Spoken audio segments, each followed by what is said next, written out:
Bonjour, je vous propose de continuer la lecture du psaume 66 en nous laissant inspirer et instruire du texte original qui est en hébreu et qui nous permet de trouver une fois de plus plein de sens dans un psaume que nous ne connaissons souvent qu'en traduction, et dans nos traductions françaises, le psaume n'a pas souvent la profondeur qu'il a dans sa vérité.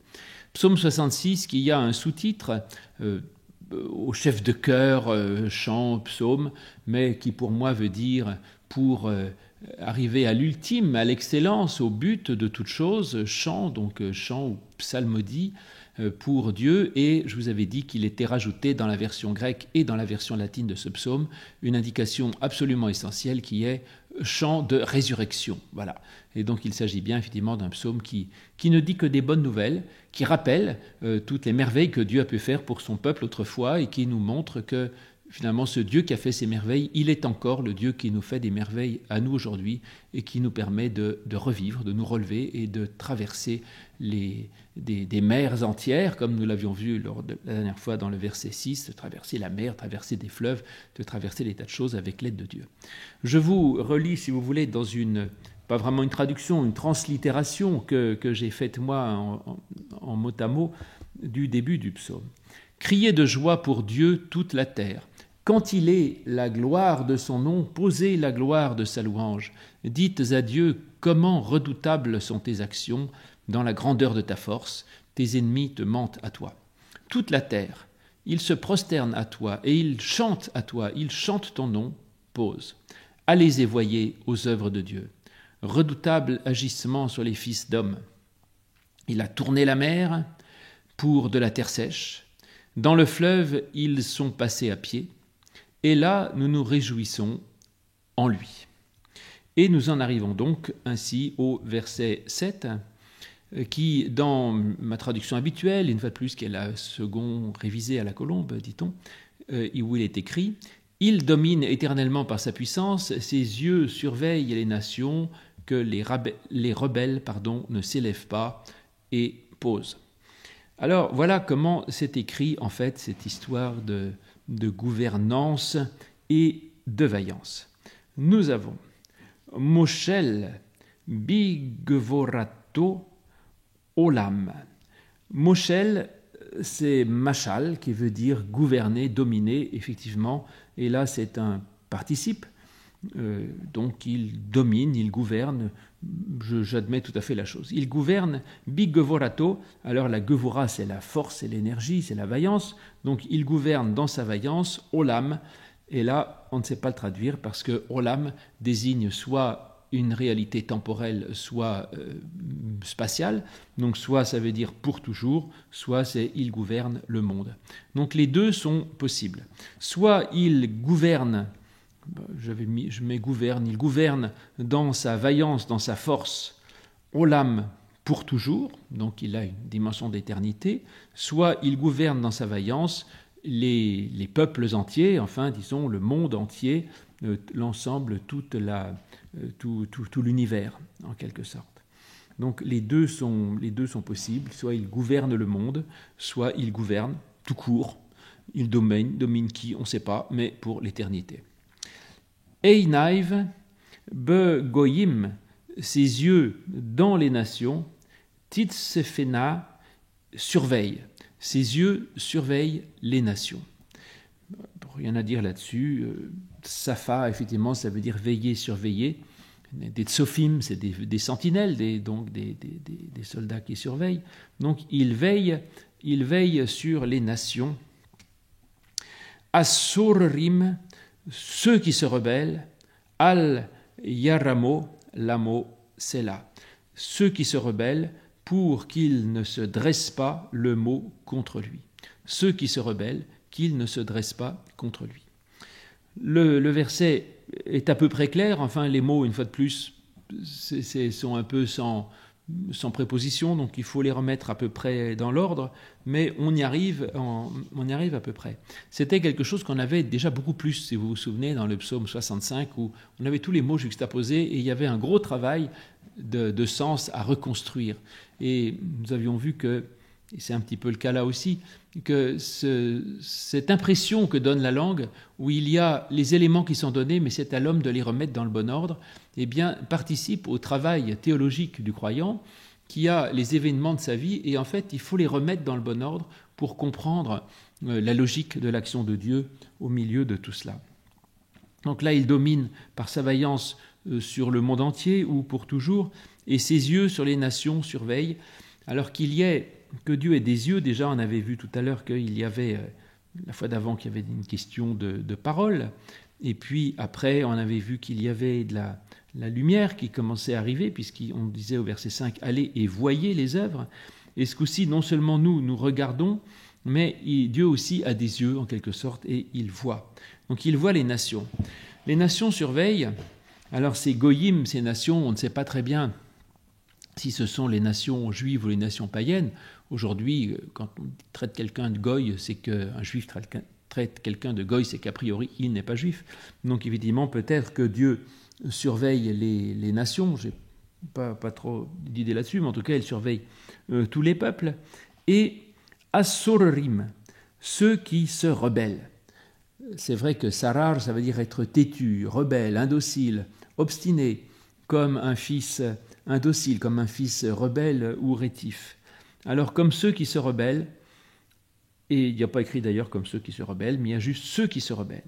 Alors, est-ce que Dieu surveille ceux qui se rebellent, ou est-ce que, comme nous le suggèrent les massorètes, il faut couper le verset autrement, en disant « Ses yeux surveillent les nations, point, et ceux qui se rebellent, de façon à ce qu'ils ne se dressent pas contre lui ».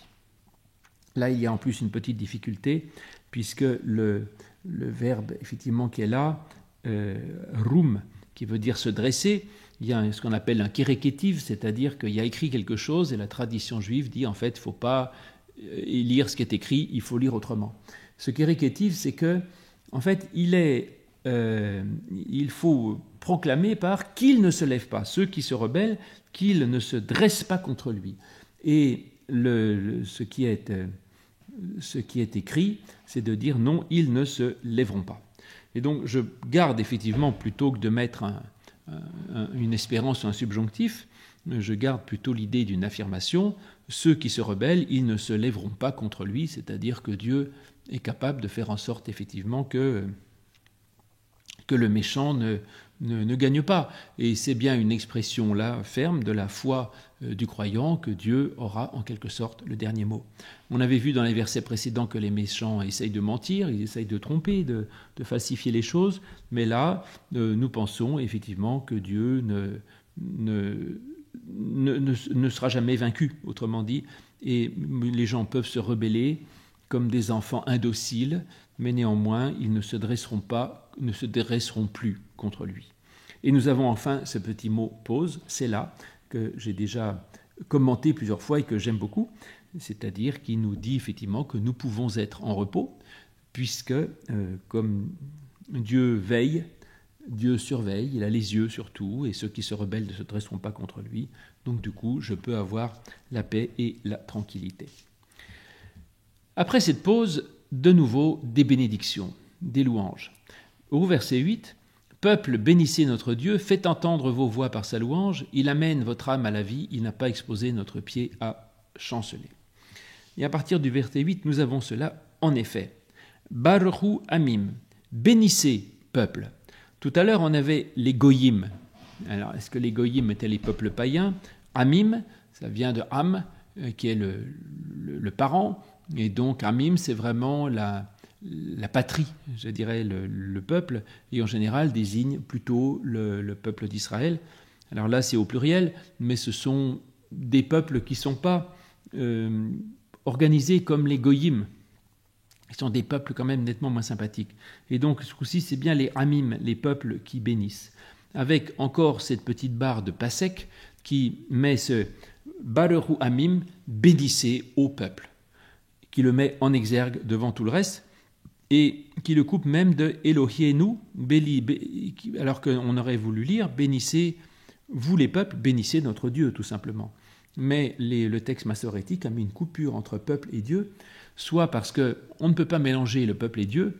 Parfois, ce pasek, ce signe qu'il y a entre différents mots dans le texte hébreu n'a pas forcément de sens à avoir dans la traduction, mais simplement indique qu'on ne peut pas mettre ensemble, il y a des choses qu'il ne faut pas mettre l'une à côté de l'autre. On ne peut pas mettre Dieu à côté du mal, par exemple. Donc s'il y a à un moment donné une évocation du mal et de Dieu, ensuite on mettra un pas sec pour dire il y a une frontière étanche entre les deux. Là, on peut le comprendre comme ça. Baruchu Amim, Eloheinu, donc c'est bien au peuple bénissez notre Dieu, mais ça peut être aussi le fait que l'on sépare le Dieu et le peuple. Donc on ne mélange pas les torchons et les serviettes, si vous voulez, il y a Dieu d'un côté, le peuple de l'autre, et bénir Dieu, c'est aussi reconnaître que Dieu n'est pas juste un copain et un pote. Je vous rappelle le sens de la bénédiction, barak. Barak qui veut dire donc bénir, mais est un mot curieux puisqu'il va dans les deux sens. Le roi bénit le sujet et le sujet bénit son roi. Donc Dieu nous bénit et nous bénissons Dieu. Ça se comprend parce que barak à l'origine, avant bénir, barak veut dire se mettre à genoux. Et donc barak c'est le signe, c'est le geste du serviteur qui, prosternant, arrivant devant son seigneur ou son roi, se met à genoux en disant tu as droit de vie et de mort sur moi, autrement dit, et le roi lui dit bien écoute, relève-toi et je t'envoie en mission en fait. Donc la bénédiction c'est à la fois le serviteur qui se présente devant son roi avec humilité, d'où peut-être la séparation entre Baruchu Amim Eloheinu, bénissez au peuple notre Dieu, ou alors donc l'humilité, et puis l'attente d'un envoi en mission et du roi qui donne la vie sauve au serviteur, qui s'agenouille devant lui et qui l'envoie en mission. Donc la bénédiction de Dieu, c'est un envoi en mission. C'est important parce que, évidemment, on est un peu trompé, dirais-je, par le mot français bénédiction, et souvent on dit que la bénédiction, ça vient du latin benedicere, qui veut dire du bien. C'est assez beau comme idée, mais c'est faux d'un point de vue biblique, je dirais, parce que le mot hébreu ne veut pas dire, barak ne veut pas dire du bien, c'est pas ça du tout. Mais en tout cas, l'idée est belle. Effectivement, si je bénis l'Éternel, je dis tout le bien qu'il y a en Dieu, et Dieu qui me bénit, il me dit du bien pour moi, c'est-à-dire qu'il me donne des bons vœux. Mais la bénédiction de Dieu n'est pas simplement des bons vœux que Dieu me donne, c'est aussi, je vous le disais, un envoi en mission, c'est-à-dire il y a vraiment dans la bénédiction un rapport de maître à serviteur. Et puis, donc, peut-être qu'effectivement il y a cette séparation, ou alors c'est simplement bénissez les peuples. Ô peuple, bénissez, point. C'est tout ce que je vous demande, c'est la bénédiction, et ensuite le reste du verset reste dans le sens de cette bénédiction à laquelle nous sommes invités. Mais ce que je remarquerai aussi, c'est qu'il y a écrit bénissez au peuple, donc Amim Baruchu, un impératif, bénissez vraiment, vous les peuples, et il y a Eloheinu, notre Dieu. Donc ils ne disent pas bénissez Dieu, bénissez notre Dieu. C'est-à-dire qu'il y a une invitation à se réunir autour de ce Dieu qui est le nôtre, c'est-à-dire le Dieu d'Israël. Le Dieu d'Israël, c'est le Dieu du peuple qui a été témoin de toutes ces actions positives de Dieu dans l'histoire d'Israël, avec l'Exode, la sortie d'Égypte, la mer Rouge, etc. Et qu'on est invité à se rassembler autour de cette bonne nouvelle qui n'est pas simplement une bonne nouvelle pour le peuple, mais une bonne nouvelle pour tout le monde. On avait parlé lors des dernières séances de cet aspect universaliste du psaume 66, et je crois que justement, là, c'est très important, ce Baruchu Amim Eloheinu, bénissez au peuple notre Dieu, que nous sommes invités à aller, tous les peuples de la terre sont invités à aller bénir notre Dieu, c'est-à-dire s'agenouiller devant lui et dire « Seigneur, tu peux me donner la vie et me donner un envoi en mission ».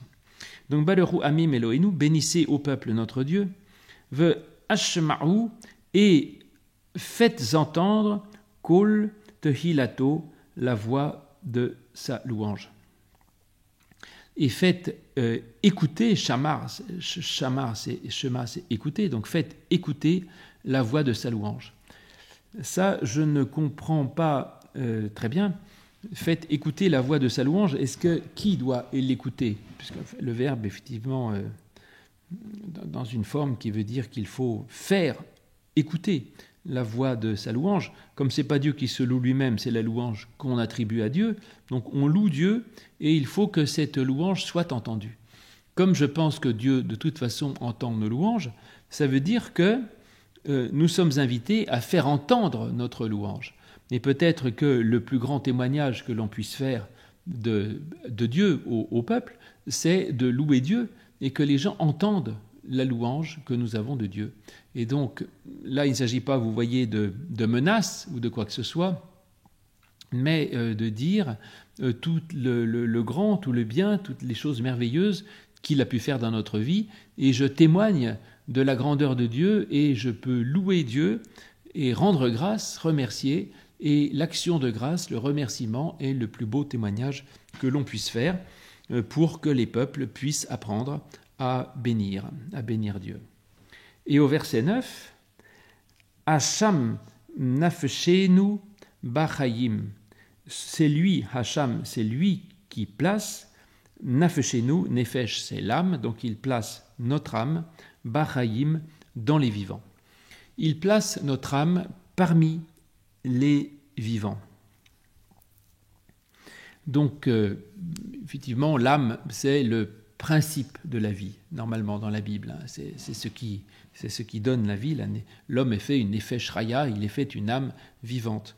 Et Dieu place notre âme dans les vivants, dans la vie, c'est-à-dire que, justement, il nous donne la vie. Alors, comme l'âme est a priori le principe de vie tout court, normalement, il n'y a pas d'âme sans vie et pas de vie sans âme. Donc, comment peut-on comprendre que Dieu place notre âme dans la vie ? Soit parce qu'on le voit comme le créateur de toutes choses, donc il y a de la vie sur terre, donc Dieu a créé toute source de vie, donc toute âme. Je rappelle que pour la Bible, l'âme n'est pas ce qu'elle peut être dans la tradition grecque ou autre chose, une sorte d'esprit, mais l'âme, c'est juste le principe vital qui existe aussi chez les animaux. Tout animal, tout être vivant a une âme, est une âme vivante. L'âme, c'est le principe de vie, tout simplement. Alors il se trouve que chez l'animal, là je fais de la théologie médiévale, chez l'animal, l'âme est mortelle et que l'âme humaine est immortelle en quelque sorte. Mais en tout cas, tout animal a une âme. Donc soit on reconnaît que Dieu est créateur et que donc il nous a fait âme vivante et que c'est déjà une merveille, soit on reconnaît que notre âme qui est déjà une vie biologique, il le met parmi les vivants pour toujours. C'est-à-dire qu'il nous donne la vie éternelle et nous donne une vie qui est au-delà de la vie. Parce que la vie humaine ne se réduit pas à la vie animale ou la vie végétative ou la vie biologique, mais vivre, pour un humain, c'est beaucoup plus que de vivre comme un mammifère. Et Dieu nous donne justement cette dimension de la vie qui est au-delà de notre corps et au-delà du biologique et qui est la vie éternelle, et Dieu nous donne d'accéder à cette vie éternelle. Ça, c'est ce grand débat que l'on trouve dans le début de l'évangile de Jean, dans ce dialogue entre Jésus et Nicodème, quand Jésus dit à Nicodème qu'il ne suffit pas d'être né de la chair et du sang et qu'il faut aussi naître d'en haut et d'esprit pour vivre éternellement, en fait.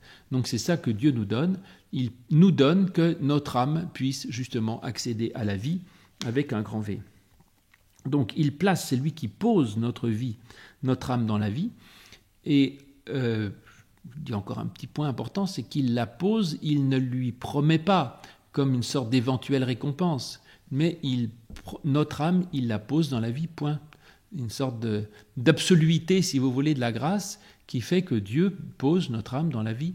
Il ne dit pas si vous êtes sage, si vous respectez les commandements, si vous êtes fidèle, si ceci ou si cela. Il pose notre âme dans la vie, point. C'est cette espèce d'action de Dieu absolument inconditionnelle qui est merveilleuse et qu'on trouve assez souvent en fait dans l'Ancien Testament, comme en Exode 3,14, quand Dieu se présente à Moïse au buisson ardent, lui disant « J'ai vu la misère de mon peuple et je t'envoie pour le faire sortir ». Et il ne dit pas « Je le ferai sortir s'il est fidèle ». Non, Dieu voit et il sort, il fait sortir le peuple et il donne sa grâce d'une façon inconditionnelle, ce qui est absolument essentiel. Et donc il place mon âme parmi les vivants, veut l'eau Nathan la motte, et il n'a pas donné pour trébucher raglenu, notre pied. Et il n'a pas donné pour trébucher notre pied, donc on comprend ce que ça veut dire il a donné à notre pied de ne pas trébucher, je traduirai. Il n'a pas donné à notre pied de trébucher, il nous a permis que nous ne trébuchions pas. Donc toujours l'idée que la vie est un chemin et une marche, donc nous sommes invités à avancer, à cheminer, et Dieu nous permet que notre chemin avance sans que nous tombions en route. Là encore, aucune condition. Dieu est celui qui nous permet de ne pas trébucher, point.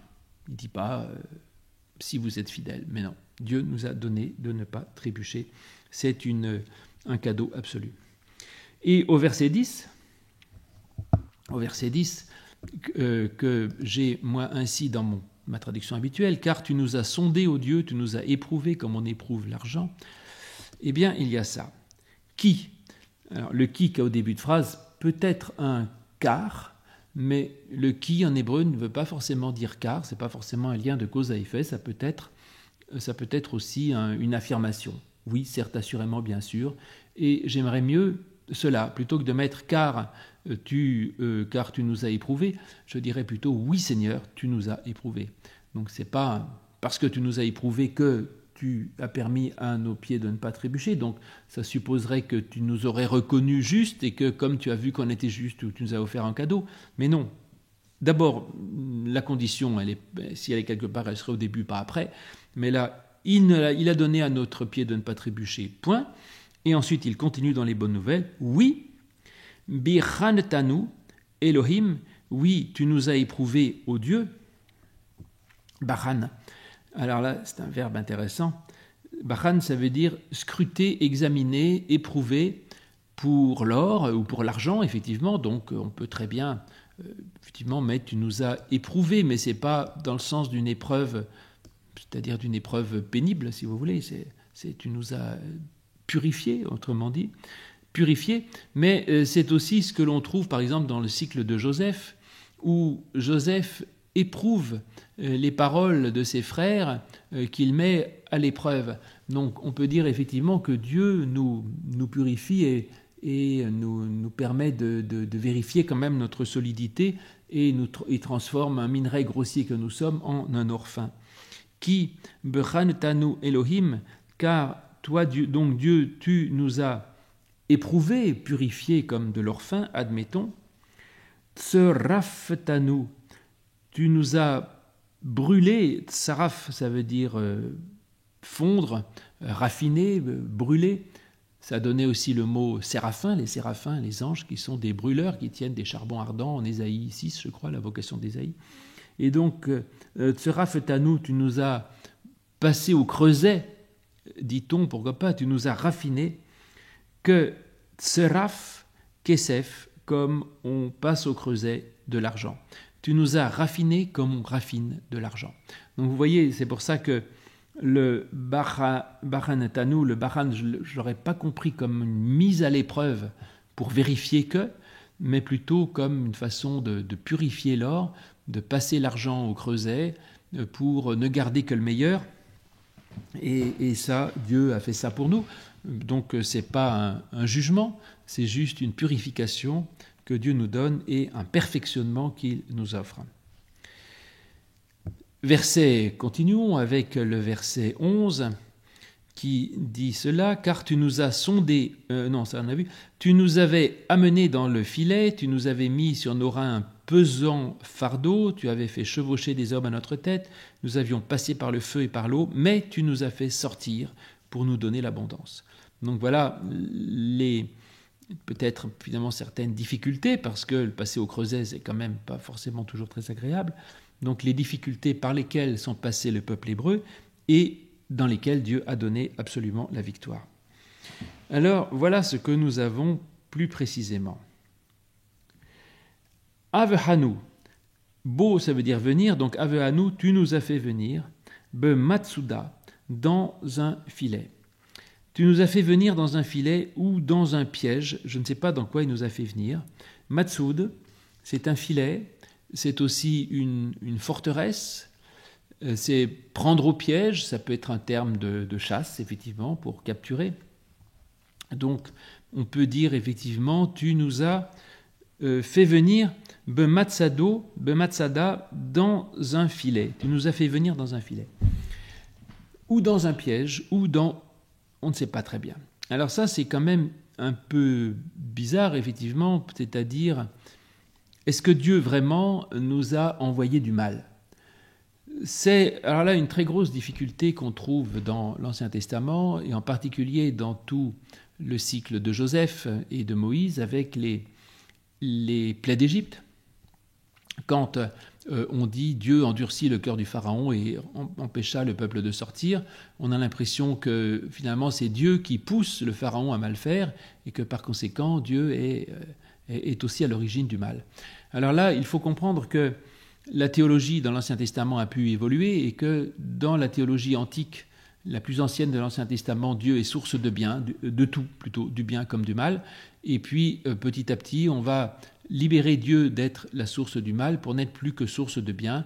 Et à ce moment-là, pour le mal, on va dire soit que c'est la liberté de l'homme, soit que c'est à la limite Satan ou le diable, enfin je ne sais pas qui, mais en tout cas pas Dieu. Donc là, quand on dit Dieu nous a fait venir dans le filet, peut-être qu'on peut le comprendre comme ça, comme cette théologie archaïque, en disant le cours des choses, si vous voulez, le cours du monde a fait en sorte qu'on était enfermé comme dans un piège. C'est possible, il y a une autre solution que je vous donnerai tout à l'heure. Donc l'idée que nous ayons été enfermés comme dans un piège, sachant que Matsoud, je vous l'ai dit, c'est le piège, mais c'est aussi une forteresse, c'est une prison en quelque sorte, un endroit où on est enfermé. C'est intéressant puisque c'est exactement de cela que l'on demande à Dieu de nous délivrer dans le Notre Père quand nous lui disons « Ne nous soumets pas à la tentation, mais délivre-nous du mal. Ne nous laisse pas entrer dans la tentation, mais délivre-nous du mal. » C'est-à-dire fait que nous ne soyons pas enfermés justement dans l'épreuve, il s'agit bien d'épreuve, là on a vu le mot tout à l'heure, mais que nous n'y soyons pas enfermés comme dans un piège, mais justement que nous puissions en sortir, que nous puissions nous délivrer de cela et que nous puissions sortir de cela. Comme il le dit à la fin du verset 12, où il dit « Tu nous as fait sortir pour l'abondance ». Donc voilà, on était enfermés dans quelque chose et tu nous as fait sortir. Donc ça, c'est possible. Ensuite, l'autre hypothèse, c'est que ce Matsuda ne doit pas forcément être pris comme une prison, mais comme une forteresse, c'est-à-dire dans la difficulté, on pourrait dire Dieu nous a... On pourrait le comprendre positivement, c'est ça que je veux dire. Dieu nous a au contraire mis dans une forteresse parce que Dieu est pour moi une forteresse aussi, c'est-à-dire une protection. Et finalement, Dieu, dans la difficulté, mon âme est fragile, il me donne la vie, c'est bien gentil, mais enfin, finalement, ma vie est extrêmement menacée et fragile, et Dieu me met dans une forteresse qui me protège du mal et qui me protège de toute agression extérieure. À ce moment-là, Dieu serait bien une source de bien.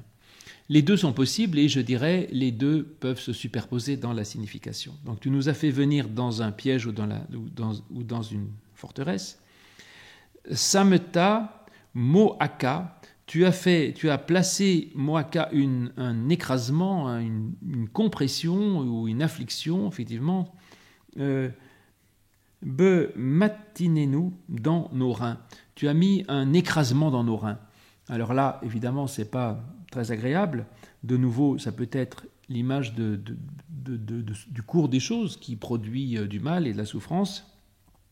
Et dans ces reins, eh bien, il y a eu quelque chose qui était de l'ordre de la douleur, de l'oppression, de quelque chose de pénible.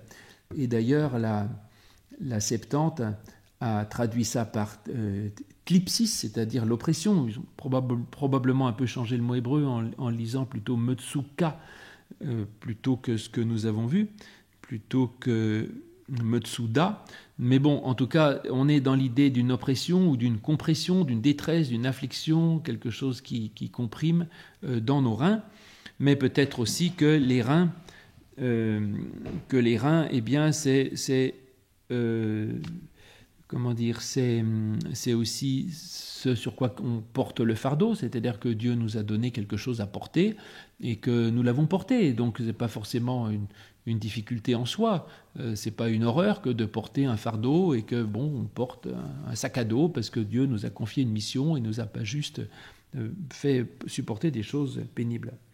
Et donc voilà, verset ambigu, ce verset 11, soit qui évoque les difficultés de la vie en général, qui vont continuer ensuite au verset 12, soit qui évoque une protection de Dieu et une mise en mouvement et un envoi en mission, Dieu qui nous a fait venir dans un piège ou dans une forteresse et qui place une lourdeur ou un poids sur nos reins ou un écrasement, une épreuve, je ne sais pas, quelque chose de pénible. une détresse ou une affliction. En tout cas, il y a quelque chose de compliqué, mais on va voir que Dieu va évidemment les en libérer. Et ça, ce sera la prochaine fois. Je vous donne donc rendez-vous la prochaine fois pour la suite de ce psaume 66 à partir du verset 12.